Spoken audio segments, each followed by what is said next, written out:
નમસ્કાર વિદ્યાર્થી મિત્રો, મારી યુટ્યુબ ચેનલ વિદ્યાદીપમાં આપ સૌનું હાર્દિક સ્વાગત છે। મિત્રો, આજે આપણે ધોરણ 8નો વિષય છે હિન્દી છે। હિન્દી વિષયની એકમ કસોટી લેવાઈ જે તારીખ 11/2/2023 ના રોજ લેવાયેલી છે। આ એકમ કસોટીની પ્રશ્ન બેંક જે હતી તે પ્રશ્ન બેંકનું સંપૂર્ણ સોલ્યુશન આજે આપણે મેળવીશું। વિદ્યાર્થી મિત્રો, જો તમે મારી ચેનલમાં નવા હોય તો મારી ચેનલને જરૂરથી સબસ્ક્રાઇબ કરો, વિડીયો લાઈક કરો, શેર કરો અને બેલ નોટિફિકેશન આઇકોન ઓન કરો જેથી આગળના દરેક નવા વિડીયોની નોટિફિકેશન તમારા મોબાઈલની સ્ક્રીન પર મળી શકે। તો ચાલો વિદ્યાર્થી મિત્રો શરૂ કરીએ। ધોરણ 8મો વિષય છે હિન્દી। તેમાં પહેલો પ્રશ્ન છે પ્રશ્નો કે उत्तर संक्षेप में लिखिए। कोई पण एक विभाग તમારે લખવાનો છે। તો સૌથી પહેલા આપણે અ વિભાગ જોઈએ।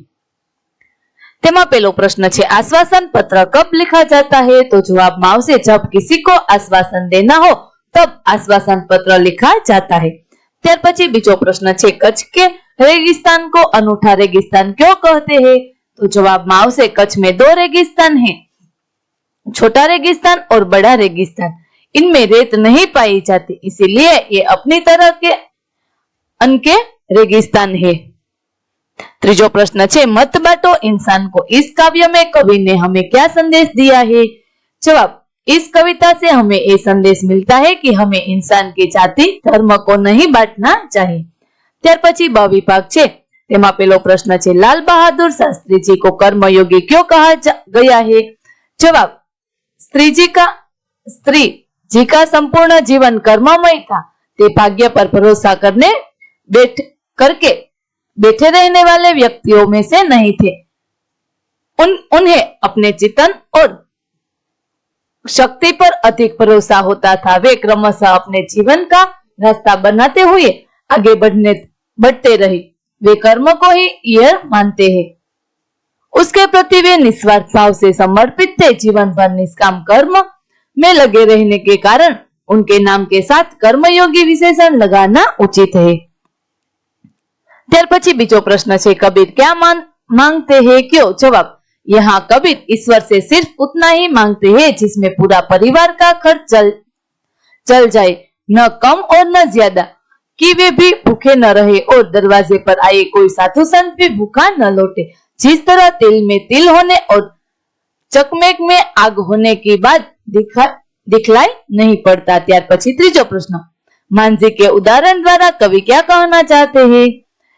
तो तेना जवाब में आवशे कवियत्री मांझी એટલે કે ईश्वर के समक्ष इसीलिए परेशान है कि सत्कर्मों का फल न होने के कारण खाली हाथ थी। अतः मांझी को उतराई के रूप में देने के लिए उसके पास कुछ नहीं है। ત્યાર પછી ક વિભાગ છે તેનો પહેલો પ્રશ્ન છે प्रार्थना पत्र कब लिखा जाता है। जवाब में आवशे प्रार्थना पत्र किसी विषय पर उससे संबंधित विभाग के व्यक्ति अथवा संगठन से अनुरोध करने अथवा किसी विषय पर प्रार्थना करने हेतु लिखा जाता है। सरल शब्दों में यदि कोई व्यक्ति अपनी किसी बात के लिए सामने वाले वरिष्ठ व्यक्ति से स्वीकृति, याज्ञा तथा प्रार्थना करता है तो उसके लिए प्रार्थना पत्र लिखा जाता है। ત્યાર પછી બીજો प्रश्न છે कच्छ की सैर पाठ के अनुसार भुज शहर में कौन कौन से देखने लायक स्थल है। तो तेना जवाब में आवशे कच्छ में देखने लायक कई स्थान है जिसमें कच्छ का सफेद रण आजकल पर्यटकों को लुभा रहा है और धोलावीरा, कच्छ मांडवी बीच, कंठकोट किला, नारायण सरोवर मंदिर, भद्रेश्वर जैन मंदिर, कांडला बंदरगाह, मांडवी बंदरगाह। ત્યાર પછી ત્રીજો પ્રશ્ન इंसान को बांटने से क्या हो सकता है। तो तेना जवाब में आवशे इंसान को बांटने का अर्थ है सभी मनुष्य को समान दृष्टि से न देखना।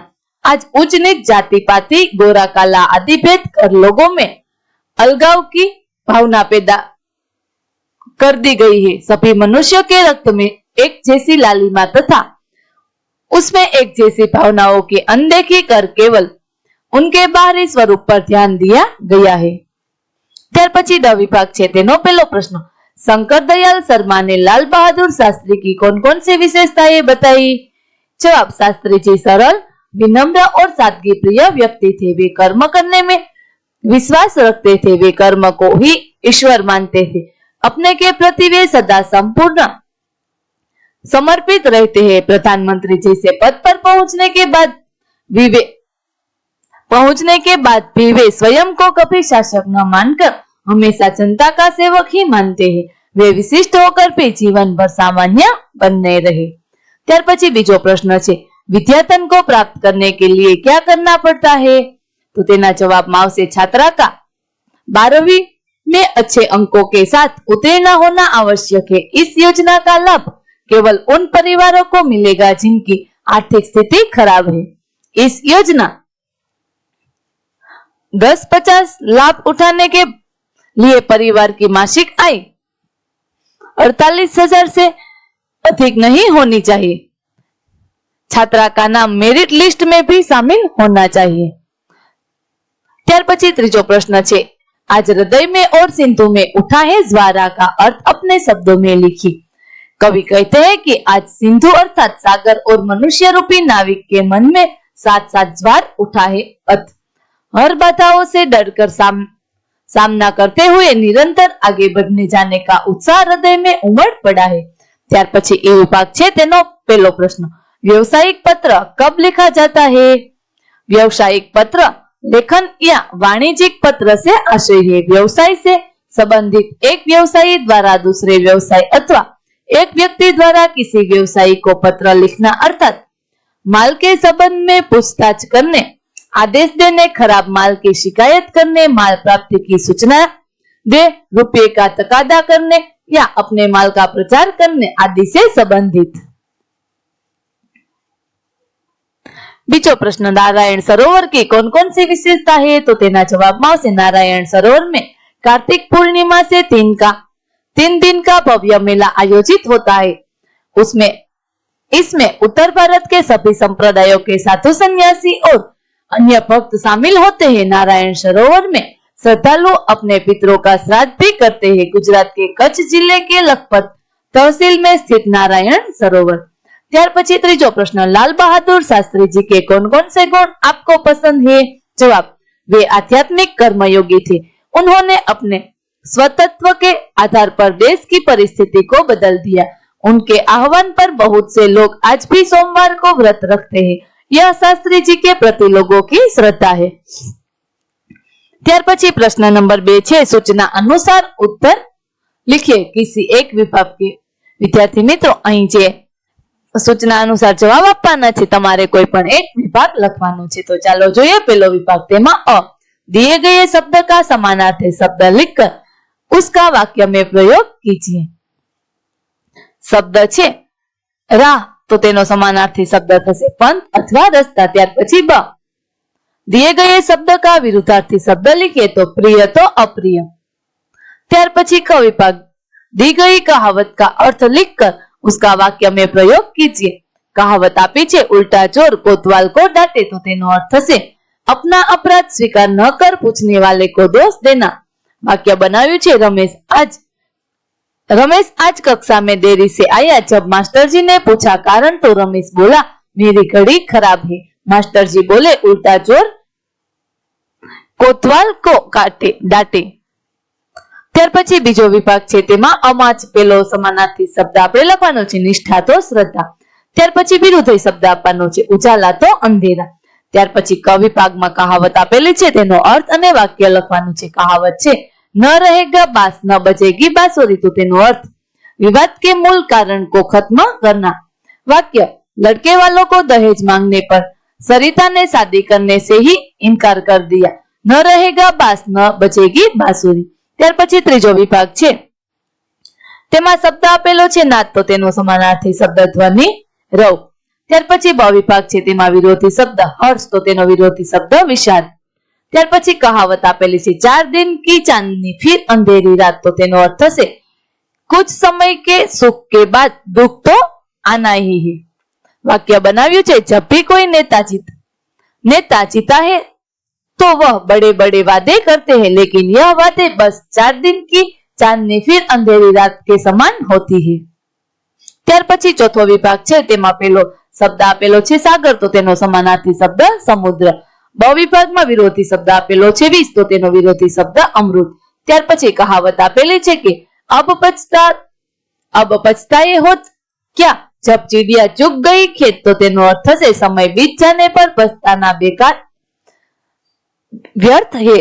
वाक्य बनाव्યું છે रोहन ने समय रहते खेतों में पानी नहीं दिया, उसके सारे खेत सूख गए, अब रो रहा है। यह तो वही बात हुई, अब पछताए हुए क्या जब चिड़िया चुग गई खेत।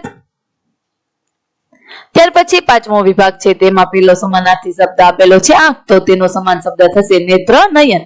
બ વિભાગમાં વિરુદ્ધી શબ્દ આપવાનો છે ગરીબ તો અમીર। ત્યાર પછી ક વિભાગ છે કહાવત આપેલી છે એક હાથ की ककड़ी 9 हाथ का बीज कोई अनहोनी बात करना। दहेज में स्कूटर न मिलने पर शादी न करने की धमकी देने वाले दूल्हे को दुल्हन व गांव की महिलाओं द्वारा दौड़ा दौड़ा कर पीटने की खबर एक हाथ की कंकड़ी 9 हाथ का बीज बन गई। ત્યાર પછી ત્રીજો પ્રશ્ન છે નિમ્નલિખિત શબ્દો को शब्दकोश में शब्दकोश के क्रम में लिखिए। તમારે કોઈ પણ એક વિભાગ લખવાનો છે। વિદ્યાર્થી મિત્રો અહીં જે શબ્દો આપેલા છે તેને શબ્દકોશ પ્રમાણે ગોઠવીએ તો આ પ્રમાણે આવશે। પેલું છે તેમાં આ પ્રમાણે કલા, માલતી, રોશની અને સાગર। બીજામાં શબ્દકોશ પ્રમાણે કાજલ, કિનારા, કેશવ, કંકાલ। ત્રીજું છે તેમાં શબ્દકોશ પ્રમાણે આવશે આનંદ, કલમ, ક્ષમા, જ્ઞાન। ત્યાર પછી ચોથું છે તેના શબ્દકોશ પ્રમાણે આવશે શ્રવણ, રાજા, વતન, શરબત। ત્યાર પછી પાંચમું છે તેને આપણે શબ્દકોશ પ્રમાણે ગોઠવીએ તો આ પ્રમાણે આવશે સાવન, સુલભ, સેવક, સંસાર। ત્યાર પછી ચોથો પ્રશ્ન निम्नलिखित समस्याओं आने पर आप क्या कार्य करेंगे? कोई 4 कार्य लिखिए। તેમાં અ વિભાગમાં આપેલું છે કે आपके परिवार में किसी को कोरोना हो जाए तो તેના વિશે આપણે 4 વાક્ય લખવાના છે। તો જોઈએ समय समय पर साबुन और पानी से हाथ धोइए, या आप चाहे तो एक अल्कोहल बेस्ड सैनिटाइजर भी इस्तेमाल कर सकते हैं। सैनिटाइजर को हाथों पर अच्छी तरह लगाइए, उससे अगर आपके हाथ पर वायरस मौजूद हुआ भी तो समाप्त हो जाएगा। ત્યાર પછી પાંચમો પ્રશ્ન છે નિમ્નલિખિત વિષય પર પત્ર लिखिए। કોઈ પણ એક વિભાગ તમારે લખવાનો છે। તેમાં આ વિભાગ छुट्टी के लिए अपने अध्यापक को प्रार्थना पत्र लिखिए। सेवा में श्रीमान प्रध्यानात्मक महोदय। भगवती विद्यालय विषय छे 4 दिन की छुट्टी के लिए प्रार्थना पत्र। महाशय, सविनय निवेदन है कि मैं आपके विद्यालय का 8वीं कक्षा का छात्र हूँ। मुझे कल रात से अचानक बुखार आ गया है, जिसके कारण मैं स्कूल नहीं आ सकता हूँ। डॉक्टर ने मुझे 4 दिन आराम करने की सलाह दी है,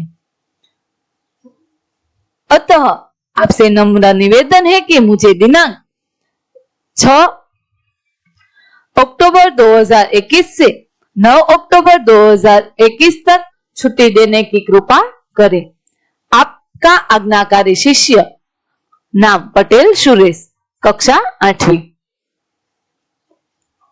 વિદ્યાર્થી મિત્રો અહીં આપણે ધોરણ 8મો વિષય છે હિન્દી છે। હિન્દી વિષયની એકમ કસોટી હતી, તેની પ્રશ્ન બેંક છે, તેનું સંપૂર્ણ સોલ્યુશન આજે આપણે આ વિડિયોની અંદર પૂરું કરીએ છીએ। આગળની એકમ કસોટીનું સંપૂર્ણ સોલ્યુશન મેળવવા માટે પણ મારી ચેનલને જરૂરથી સબસ્ક્રાઇબ કરો। વિદ્યાર્થી મિત્રો ફરી મળીશું નવી કસોટી સાથે, ત્યાં સુધી આવજો।